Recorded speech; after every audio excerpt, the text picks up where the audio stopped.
Trump's mind is gone. It's so bad even the Washington Post noticed.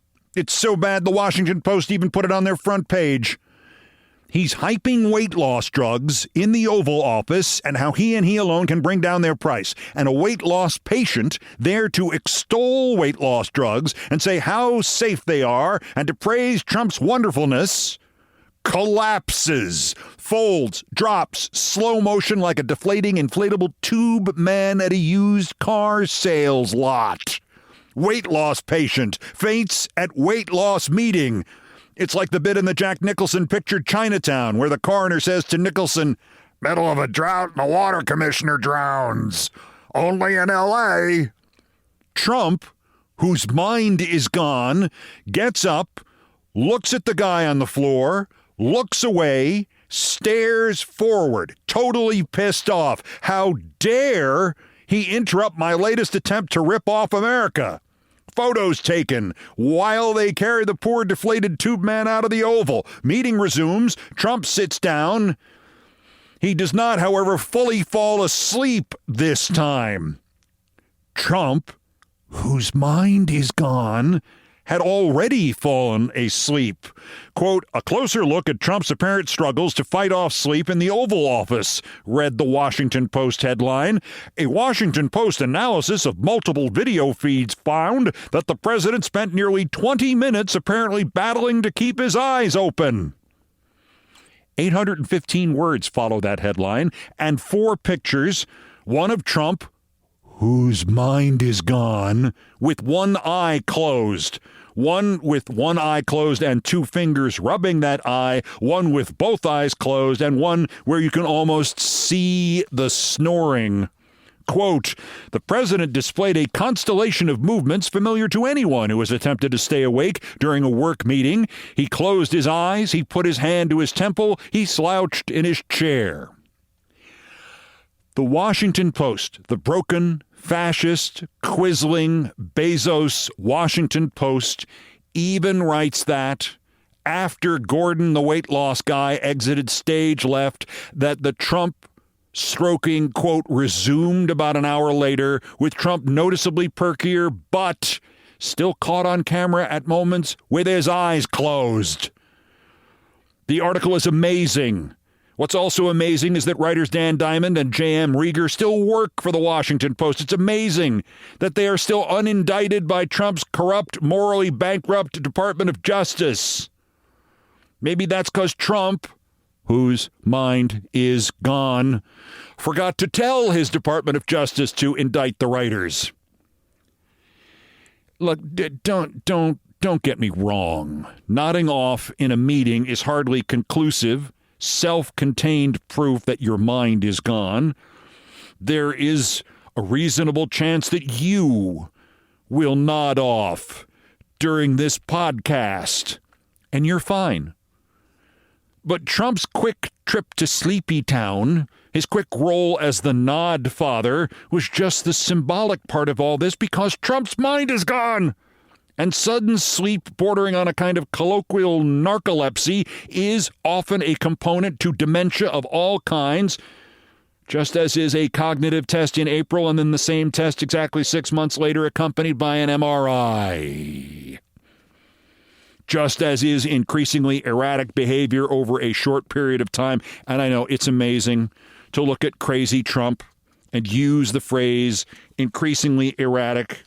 He's been increasingly erratic since December 1983.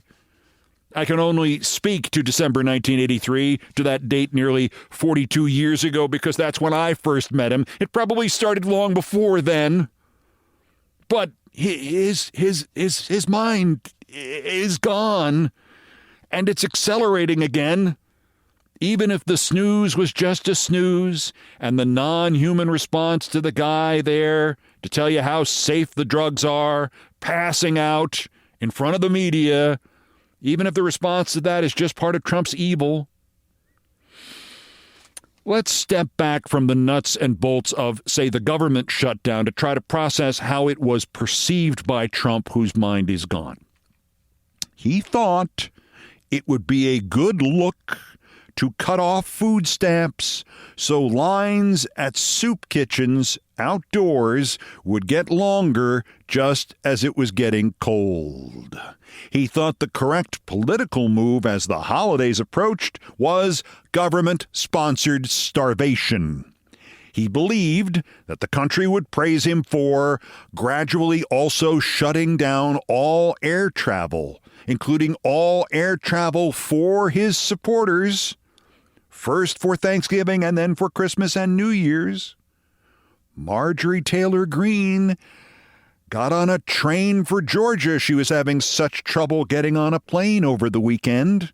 Marjorie Taylor Greene advised people to take the train. Trump thought these were good political moves. He thought he could even get America to blame the Democrats for this, even though he runs the White House, he runs the Senate, he runs the House, and he runs the Supreme Court. And of course, since he only watches television that feeds back his propaganda to him, he thinks he's right because his mind is gone. Again, I am reminded of a movie scene. Anthony Perkins as the troubled baseball player Jim Pearsall in Fear Strikes Out. They wanted him to change from the outfield to shortstop, and he didn't want to play shortstop, and basically he had a breakdown over it. One day, Perkins as Pearsall, is suddenly chipper and happy, and his wife says, "Jim, what happened?" And he merrily explains that he doesn't have to play shortstop anymore because he's hidden his shortstop's glove. And she looks at him like she is saying to him herself, he doesn't realize there's more than one shortstop's glove in the world, does he? His mind is gone. Trump is Jim Pearsall when it comes to the media. If he doesn't see it, that means nobody said it. Kind of a Mike Johnson way of looking at life. His mind is gone. Every week now he says something about lowering food prices by 700% or lowering energy prices by 1,000,000,000%. And nobody says, sir, you can raise stuff by more than 100%, but you can't lower anything by more than 100%. It's not mathematically possible.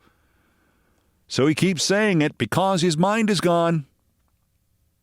Every week he lets his crazy Renfield, Stephen Miller, spin yet crazier and more dangerous conspiracy theories. The newest one yesterday was about Obama and Comer and Clapper. I think he's got Jimmy Hoffa in this one, and maybe the people who killed Julius Caesar and Doge payments or something, because Trump's mind is gone and Miller's mind has been gone for decades.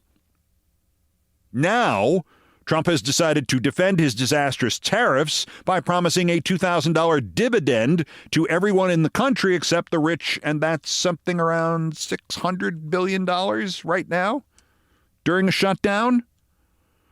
So the Treasury Secretary, who literally cannot keep his head straight up on his shoulders, races to the nearest Sunday show to explain that the $2,000 dividend might just be the money we met along the way. Quote, tax decreases, no tax on tips, no tax on overtime, no tax on Social Security, deductibility of older loans, says Scott Bessent, unquote. Here's your $2,000. Oh, wait, no, there is no $2,000. You already got your $2,000. So Trump, whose mind is gone, also suggested that's how to change the Affordable Care Act. Simply send people money for health care from the government. I'm not sure what plan Trump has because his mind is gone. But it sounds like you just write Trump a letter and tell him how much you need. Now be honest, don't pad it. Let's all play fair and this will work out fine. How much do you need for health care? Write Donald Trump, Washington, D.C., and he'll send it to you. I don't know how to put this exactly. Trump's mind is gone. And he spent yesterday gushing about a flyover when 2,000 flights for you, the little people, were canceled, and gushing about gold drapes at his new ballroom at the White House, gold drapes that the executives at the Rotary Club of Skinny Atlas, New York, would look at and say, "Are you crazy? We have class here." But again, it may be easiest to understand all this if we underscore the more symbolic stuff, like his Thursday nap before and after Gordon, the Ozempic victim, fainted. The nerve of him to upstage El Presidente like that. Or like what happened yesterday when at the Washington Commanders NFL game, the team owner, Josh "I'm not Daniel Snyder" Harris, reportedly did discuss naming his new stadium after Trump and discussed it with Trump. Most impressively, Harris supposedly kept a straight face as he did this. ESPN, it was, at first reported Trump was making the hint, demand, threat, full expression of his narcissism. He wanted the stadium named after him because his mind is gone. His version of the North Korean news anchor, that would be Caroline Levitt, immediately announced this would be wonderful because Trump enabled the building of the stadium, which is absolute nonsense. It all happened during the Biden administration. On the other hand, the possibilities for new names for this stadium have inspired some of the most searing anti-Trump commentary of our times.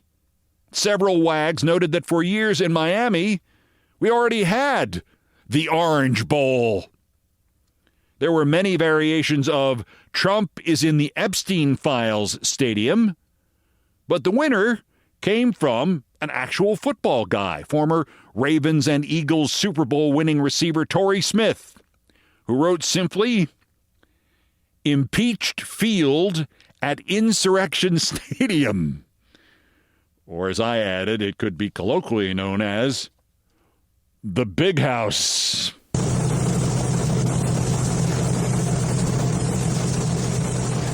For those of you untainted by college football, that's what they call the football stadium at the University of Michigan, the Big House. There is actually more actual sports to mention. Give me a moment. First, I want to threaten some Democrats. ABC and CNN were among outlets to report late yesterday that there might be enough Democratic senators willing to vote for a Republican continuing resolution, which would reopen the government, but only until January, on just the promise of a vote on extending Obamacare and the subsidies. In other words, we're not going to give you magic beans, Jack. We're just going to give you the promise of magic beans. Just a promise. See, their minds are gone, these Democratic senators. Names were being tightly held as I recorded this, but obviously Fetterman. We'll see who else as we then help end their careers. Getting a promise from a Republican is simply exactly the same thing as not getting a promise from a Republican. Moreover, it is the exact opposite of what the last 2 weeks has shown us. Stand up to Trump. He is still terrified of anybody who fights back. Run against Trump on what he is doing to the economic lives of your constituents, and run against Trump on what he is doing to the civil rights lives of your constituents. The New York Times revealed the 7% solution in the Jersey and Virginia governor's elections. Why were they blowouts? Quote, the two Democrats won so decisively because they also flipped a crucial sliver of voters who said they supported Mr. Trump in 2024. Ms. Sherrill and Ms. Spanberger both won 7% of Mr. Trump's supporters, according to the exit polls. 7% of Trump's supporters? Do you want to do the math on that in a national race? What 7% of Trump's supporters would do? That might be a shutout in the Electoral College.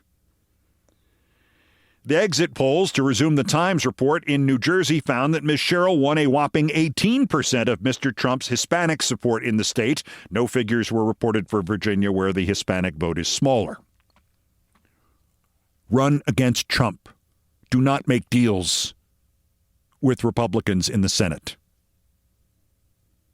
And it's not just big picture like the governor's races. The MAGA sheriff in Bucks County in Pennsylvania is gone. Fred Herron landslided by the Democrat Danny Seisler, who ran against Herron's collaboration with Trump's ICE. From the Bucks County Courier-Times, quote, Seisler's victory was driven in part by backlash to Herron's decision to partner county deputies with ICE.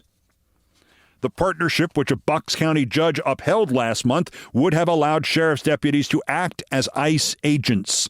Seisler pledged to end the program if elected. Seisler spoke at anti-Trump protests across the county, urging voters to show their anger at the president by voting out Republicans in Bucks County. And guess what? They did. Run against Trump. Just try to do two things at the same time. Economy and Trump is death. I mean, a Trumpist who just left the dictatorship is now threatening judges with a vague, violent kind of motif. This guy spoke to a Federalist Society conference of lawyers. A judge disagrees with Trump? Impeach him or her. Quote, what's going to force the Supreme Court to do something is fundamentally political pressure, says this guy Mizell. It's going to be when Congress starts impeaching judges and saying you are now encroaching into our territory. Now here's the vague threat, quoting Mizell again.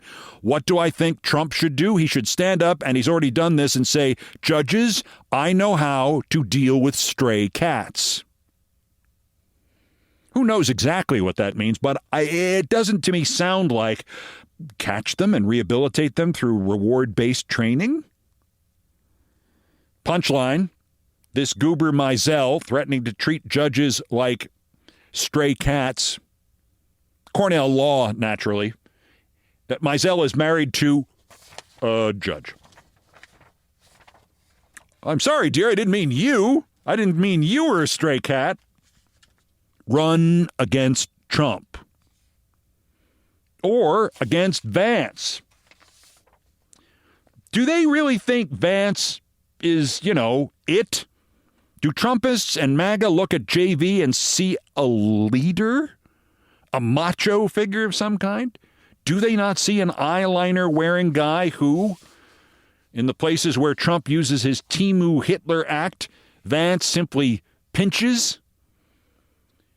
Politico polling on favorites for 2028 and the nominations, Vance is the Republican favorite. Now, the reality check here is it's Republicans, so there is no reality. Vance polls 35%, and second at 28% is Trump. Yes, 6 out of 10 of the pollees are also in favor of amending the Constitution to allow a third term, even though 13 states can, in effect, veto any constitutional amendment, even if you could get one up and running in the next 3 years. And there are 16, no question, unshakable permanent blue states. That number is probably actually 19, and by next year it'll be in the low to mid-20s. Run against Trump. Lastly, on Vance, to quote another line written by my late friend Bill Goldman that has been transformed into history, even though we don't think Deep Throat actually said it in real life, only in the movie All the President's Men. The truth is, these are not very bright guys.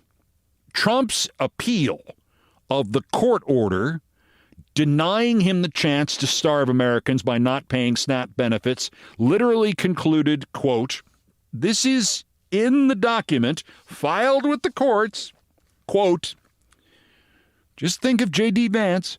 There is no lawful basis for an order that directs USDA to somehow find $4 billion in the metaphorical couch cushions.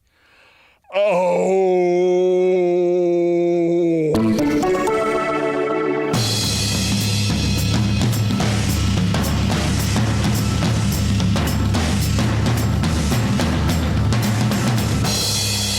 This is Sports Center.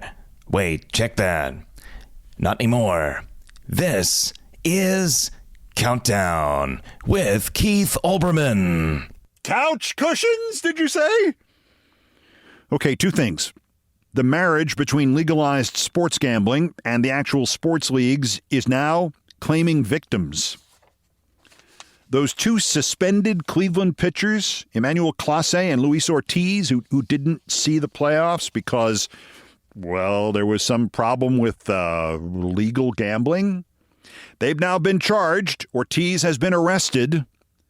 The allegation is they took a couple thousand each to throw specific pitches or pitches at specific speeds so gamblers could bet on how fast the pitch was or if it was a ball or a strike. Micro betting. Not on a game, not on a run, not on a hit. Just no harm, right? Just a couple pitches. First pitch of the inning is a ball. I win. Who loses?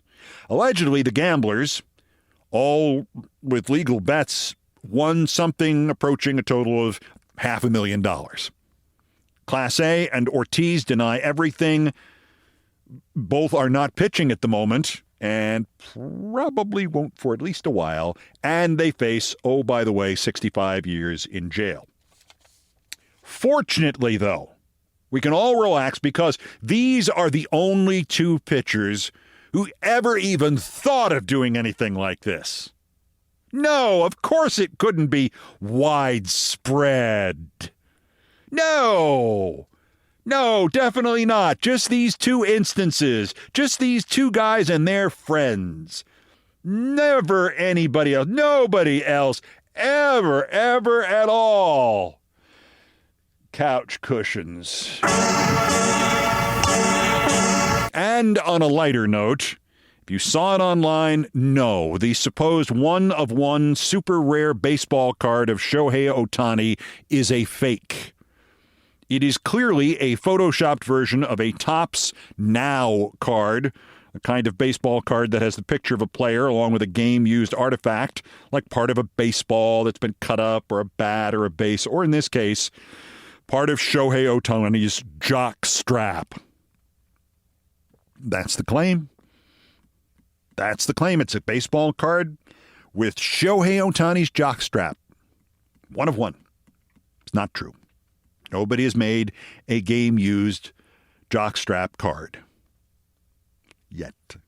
On the other hand, when I first broke into television, it was common belief, I would say knowledge maybe, at CNN Sports that one of our reporters had seriously gotten a bizarre game-used item and had it bronzed and mounted on a plaque, and he presented it to our network founder and owner, Ted Turner, because this reporter thought it would be a great gift that Ted would love and it would curry favor with Ted.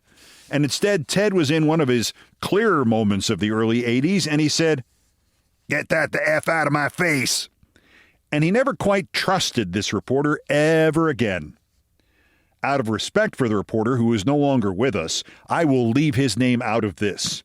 I did ask him about it once, and he didn't deny it. And I don't think he liked me anymore after I asked him about it. I asked Ted Turner about it years ago. Ted and I got along fine for many, many years. And Ted laughed, and he nodded. So he didn't say yes. All he said was, "That guy, what a jackass." The game-used bronzed item intended for Ted Turner as a gift from a CNN sports reporter reportedly went instead onto the wall of the reporter's home. I don't know what happened to it thereafter, and in fact, I'm glad I don't know. It was Kansas City Royals star George Brett's jockstrap.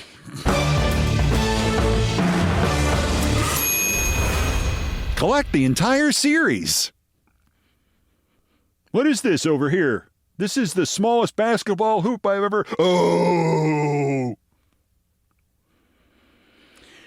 Also of interest here, back to that fateful Oval Office dog and pony show, so boring that the star civilian witness passed out, and Trump, whose mind is gone, checked out. Incredibly, neither of these things constituted the dumbest thing said that fateful afternoon. That was something said by Mr. Crudité himself, good old Dr. Oz. Once again, Trumpists, Mr. Math Book is our friend. Wait till you hear this. That's next. This is Countdown. This is Countdown with Keith Olbermann.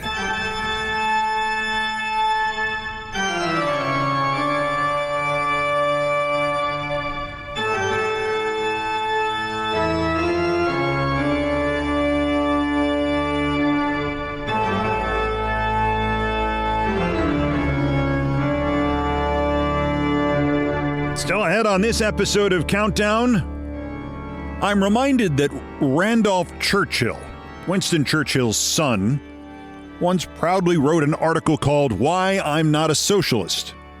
I am going to offer you the equivalent of that in podcast form, Why I'm Not a Hockey Announcer. I know you think of this often and wonder what the truth is. The truth is, I was trying to be one, and then they pulled the rug out from under me, so I pulled the rug out from under them. The story of the Ithaca Stars, and why I'm not a hockey announcer, coming up next in Things I Promised Not to Tell. First, believe it or not, there's still more new idiots to talk about: the roundup of the miscreants, morons, and Dunning-Kruger effect specimens who constitute today's other worst persons in the world. Sharing the bronze in the media division, Politico and the New York Times. We'll do the Times first. Per the excellent newsletter from Lachlan Cartwright, Breaker, he found this in the New York Times quarterly profit statement, in which, on their earnings call last week, they announced they had 460,000 new digital subscribers. As he pointed out, it was the biggest quarterly gain since the Times started disclosing that metric a few years ago, and it's a very large number, he writes, when you consider the Times had only averaged 248,000 new subscribers per quarter, going all the way back to the start of 2022. How did it manage, he asks, to increase subscribers by more than 46% in just one earnings period?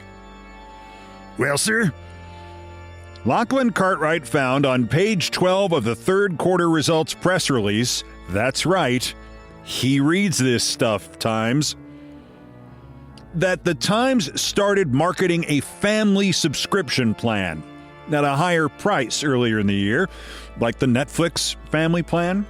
One billed account includes separate identities, as he writes, for each family member. And it started to take off, mostly because people like to play games. And here's what it is. Even though it's one subscription, as he found in the Times quarterly statement, quote, each family subscription is priced higher than a comparable individual subscription and is counted as one billed subscriber and one additional subscriber to reflect the additional entitlements in these subscriptions. The footnote in tiny print reveals. The additional subscribers represented approximately 2% of total digital-only subscribers at the end of third quarter 2025. As he writes, voila, the Times' new double counting method magically added 235,000 new subscribers, more than half of the 460,000 it claimed at the top of Tuesday's earning release.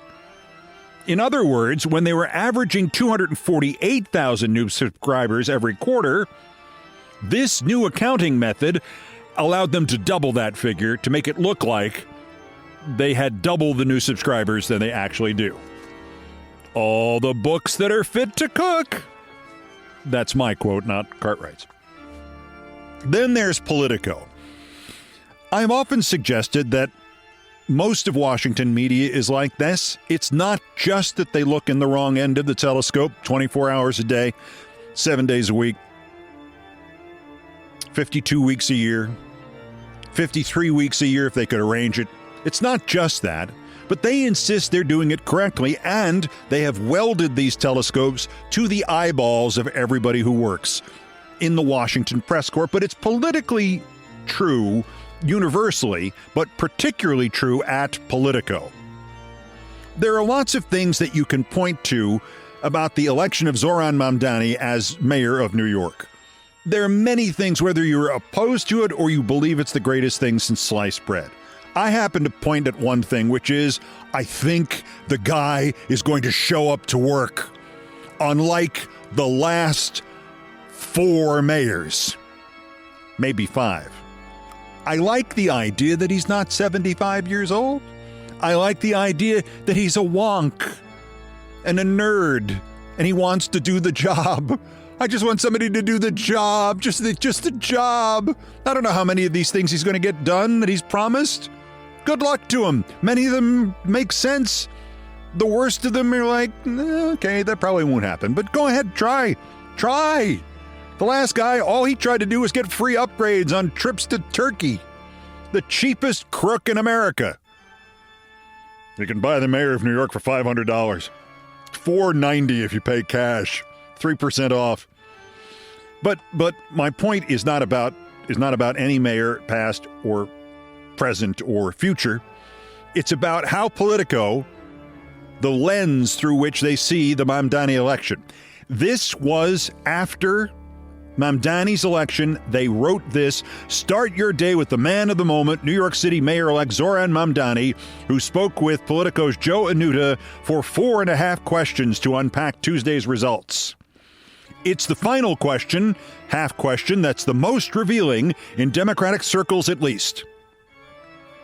So this is what, about socialism, about the future of the party, about the nature of getting elected mayor of New York, how to be a mid-30s mayor, how to look towards managing a city with almost as many people in it as Abigail Spanberger just found out as the whole state of Virginia.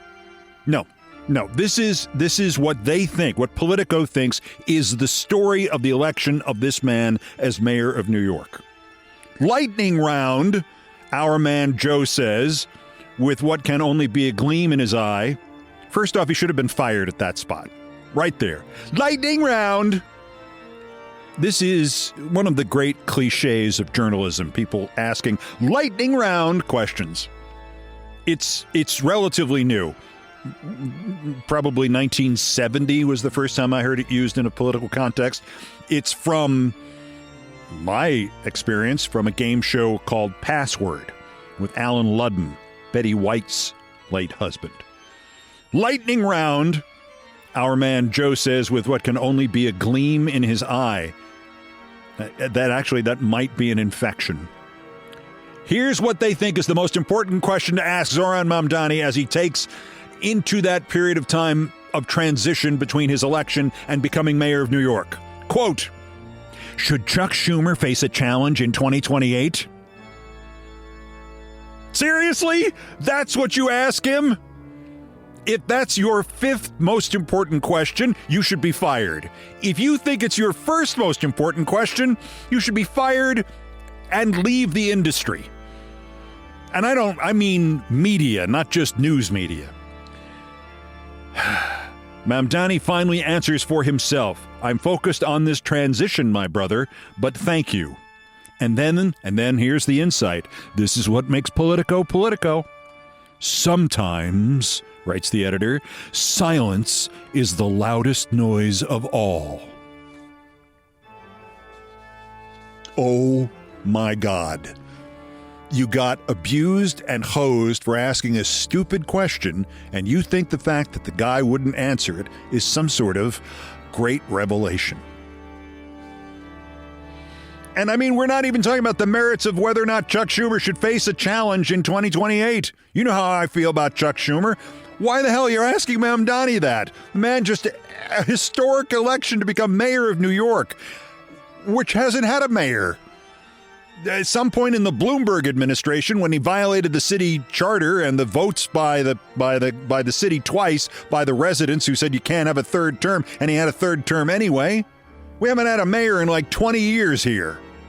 You think Chuck Schumer should face a challenge in 2028? I mean, I would be if the child journalist who always appears in these things and does interviews at age 9 of hockey players and political candidates and newly elected mayors of New York asked, do you think Chuck Schumer should face a challenge in 2028? The kid should have been fired.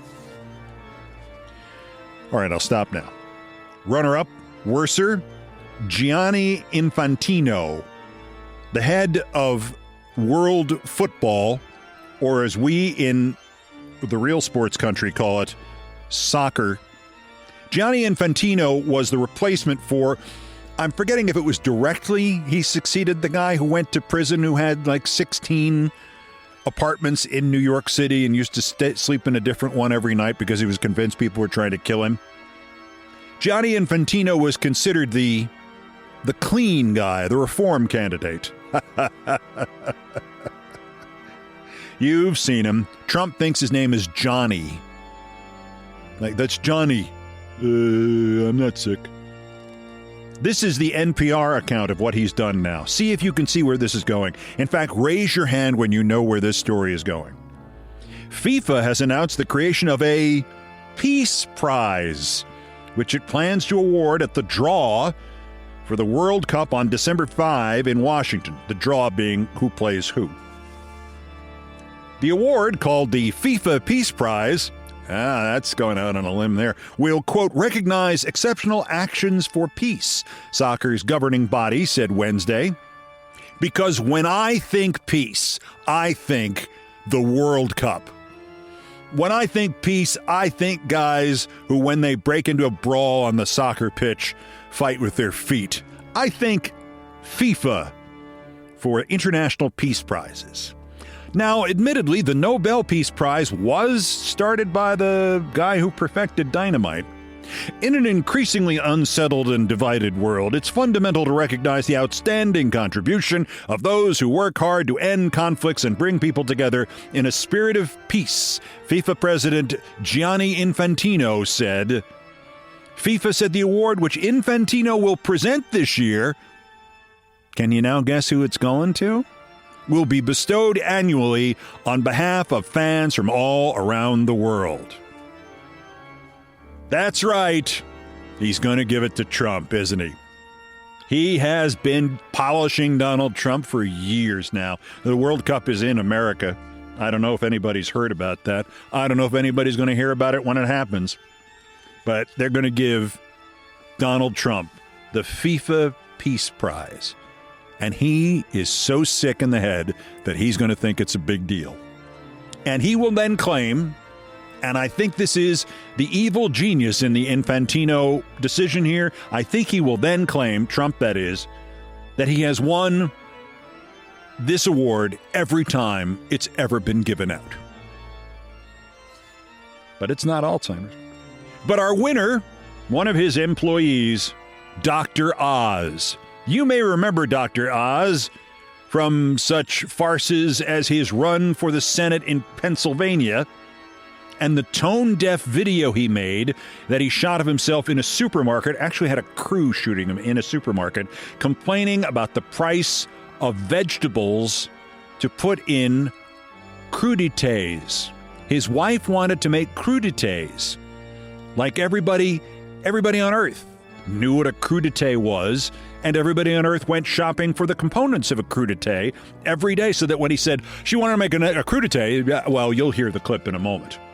But he's topped himself. He is now head of the Centers for Medicare and Medicaid, but he is still a moron. The crudité first, and what turns out to be his crude understanding of mathematics second. I do some grocery shopping. I'm at Wegner's, and my wife wants some vegetables for crudité, right? So here's a broccoli. That's $2. We thought it was 125 million pounds.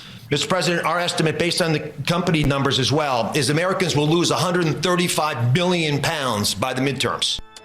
You heard him. First, he said it right. They thought that with the Ozempic and the other drugs that we're getting people hooked on rather than teaching them how to eat correctly or even close to correctly. I speak as somebody who's fought this battle my whole life. I understand it, but it's guess what happens in 20 years when they find out what the long-term side effects are in the drugs. We thought it was 125 million pounds that would be lost. And then, of course, he wanted to impress Trump. And in his haste to do that, he insisted, as you just heard, Americans will lose 135 billion pounds by the midterms. Billion! Now, depending on your count of our population, 330 plus or minus million, that would be each person loses somewhere between 399 pounds and 403 pounds.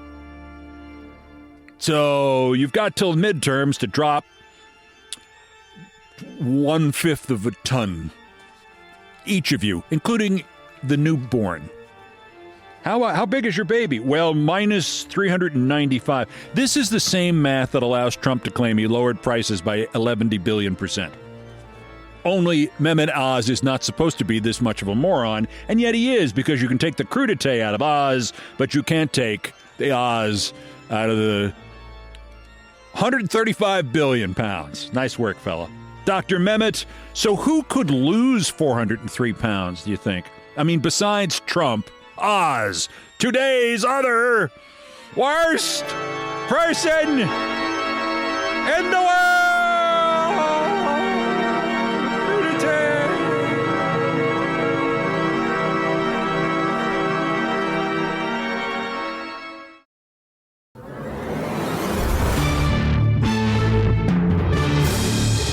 mentioned recently that one of the things I wanted to do, in fact, my original career goal in broadcasting, was to become play-by-play announcer of the New York Yankees.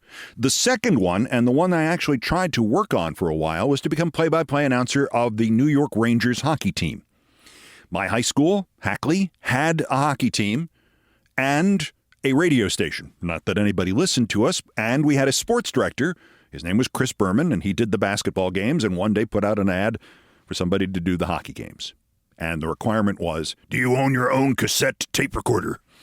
And I played you the tapes of what I sounded like long before my voice even began to change. The play-by-play wasn't bad for a 13-year-old kid, and I have to say, the next year, 1973, when the Pittsburgh Penguins job opened for play-by-play radio guy, I had the nuts to actually send them a tape and say, look, I know my voice is a little high, but think of the novelty aspect. So I always wanted to do hockey play-by-play, and then I went to Cornell, which might as well have had a professional hockey franchise, and that's still true. Lina Rink is one of the great sporting event locales in the world, certainly in college hockey. And it always sold out, and the team was competitive and number one in the Ivy League and a national championship contender, and the rights to the games were owned by Cornell and immediately, of course, dispersed to the two radio stations Cornell University, Inc. owned. So we never got close to doing play-by-play of Cornell hockey. I once asked my friend, who was the general manager of those stations, Don Martin, who I've talked about here before as one of the most important people I ever met in broadcasting. I asked him, could we do the JV games? Could we do the women's games? No, because you'll get advertising for it. I know you'll do a good job. You'll be taking bread out of the food of my announcers. And I was like, yeah, but I'm asking for like one slice of bread. You're going to go far, but not in Ithaca. So anyway, one day, a fellow named Al Goldstein, who had come to us, I believe, from Berkeley, California, and was 28 years old and long past college days or college radio days, moved to Ithaca, New York to try to become a radio sportscaster, newscaster, radio salesman, and had done research on this and had determined that WVBR, the student-owned professional radio station at Cornell University, was the best training ground for radio in the country. Al was known as Weird Al, and long before Yankovic, and he was a delightful guy, and he used all the Southern or Northern California lingo that none of us understood. Happening and gnarly and all these other things long before they became famous things. I was like, what did Al just say? I'm not sure. Well, whatever, he works hard. So he did sportscast and he did newscast and he became a salesman because we sold advertising on the radio station. And one day he came to me and he said, K.O., I've been talking to one of my clients out there, and I just mentioned the Ithaca Stars, and their eyes light up like, why aren't they on the radio? I mean, like, I know it's not Cornell hockey, man, but Cornell hockey gets 4,000 people. Ithaca Stars get 1,800 people. It's a lot of people. People want to hear, why don't we do the games? I'd get it sponsored immediately. And I went, say that part again. And he went through it again, and I said, why don't we? So we all knew the president of the Ithaca Stars. He was, I believe, a car salesman. His name was Bob Toddy. We called him up and said, how much for the rights to broadcast your games? We'll do it on an experimental basis. And he went, first one's free. And I said, I think my colleagues here will agree to that. And sure enough, we scheduled a broadcast of the Ithaca Stars versus somebody. The Ithaca Stars would be made up of Cornell graduates who did not make it in professional hockey or had played professional hockey and lived in the area, came back to Ithaca. In other words, if you were a Cornell hockey star in 1972 and did not make a career of it, you could become an Ithaca Stars star in 1978, which is when we are in the history of semi-pro hockey in this country. And they did. They drew 2,000 a game at Lina Rink. They almost often, when it would be a team like the Montreal former Canadiens, they would fill the place out. People like their hockey in Ithaca, New York. The ice is already there. The rink is fantastic. So we put Al out on this and was like, oh, we'll try it, and I'll do the games. And the program director, Glenn Cornelius, he'll be my color man, and we'll have somebody host in between periods, and we'll have a reporter, and we'll, maybe we'll get some wireless. But Al came back in 24 hours and said, sold it out. I was like, what? I figured out how many availabilities we'd have and how many spots, and we have a waiting list. We've already taken in like $20,000 for this. I went, are you out of your mind? He goes, no, man, let's go ahead. Don't tell Toddy this. He'll be demanding money. But I bet if we do, we could do 10 games before the end of their season. And I was like, let's go. So we now begin to promote this thing on WVBR. Coming up on Saturday night, and Glenn Cornelius and I go to a Cornell hockey practice, and we do a practice broadcast of a game, and we're like, this isn't bad. And I'm thinking, maybe I could still become a hockey play-by-play man. And my voice is changing. Maybe I can send the tape to the Pittsburgh Penguins again. So now, this is Monday or Tuesday, and then the broadcast is coming up on Saturday, and we went wall to wall. Every commercial break on WVBR, every newscast, every sportscast, every disc jockey show, even the public affairs broadcasts. In the breaks, it was, don't forget to listen to the Ithaca Stars. They're premiering on WVBR with Keith Olbermann and Glenn Cornelius. And we had 5 announcers, and we literally rented wireless mics, and we had this whole thing. We had a scoreboard show planned in a studio. I mean, it was network level excess. On Friday afternoon, I walked into the radio station, and Al Goldstein was sitting at the desk in the newsroom that I usually used, in my chair, in front of my typewriter, ashen. And Al had what would have been politely referred to as a ruddy complexion, and he was white as a sheet. And I said, what's wrong? He goes, let's go inside, man. Let's go inside. And we went into a studio, and he went, they canceled the game. I went, what? Our game tomorrow night, it's canceled. I said, what do you mean it's canceled? Apparently they forgot to rent the rink. I said, what do you mean they forgot to rent the rink? The Ithaca Stars have been in business for 20 years. Suddenly he forgets to rent the rink? Yeah, there's a JV women's hockey practice, and they won't interrupt it. They won't change it. There's no game Saturday, man. I can't remember the rest of that day. I do know from having gone and listened to the tape that at some point I decided that there was a very simple solution to this, that more than likely my old friend Don Martin from WHCU AM and FM Ithaca had prevailed upon Bob Toddy, the general manager of the Ithaca Stars, to not have any game that would be broadcast on WVBR. And the mention, by the way, when we called Bob Toddy and did the 1978 equivalent of WTF on his backside, he said, I've also rethought the whole idea. We're not going to do any more games on radio. I said, well, you haven't done any goddamn games on radio because you just forgot to rent the rink. What kind of business are you in? Do you sell cars that don't have wheels? I hung up on him. I was just the same then when I was 20 years old. In fact, I was still 19. I'm very proud of that. In any event, we solved this one pretty clearly. I went on the air that night and I said, we have breaking news from the world of semi-pro hockey. It's sad news, particularly in light of the fact that we were intending to bring you the Ithaca Stars game tomorrow night here on WVBR, as you may have heard in the 3,000 advertisements we do for it a day. We have bad news. The Ithaca Stars have gone bankrupt. Don't mess with the 19-year-old Olbermann. Thank you very much.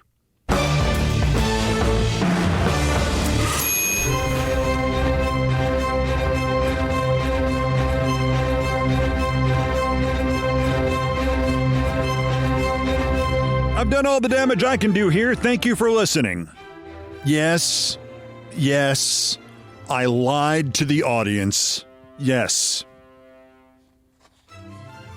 I suspect I was lied to by at least 2 major organizations in the city of Ithaca, New York.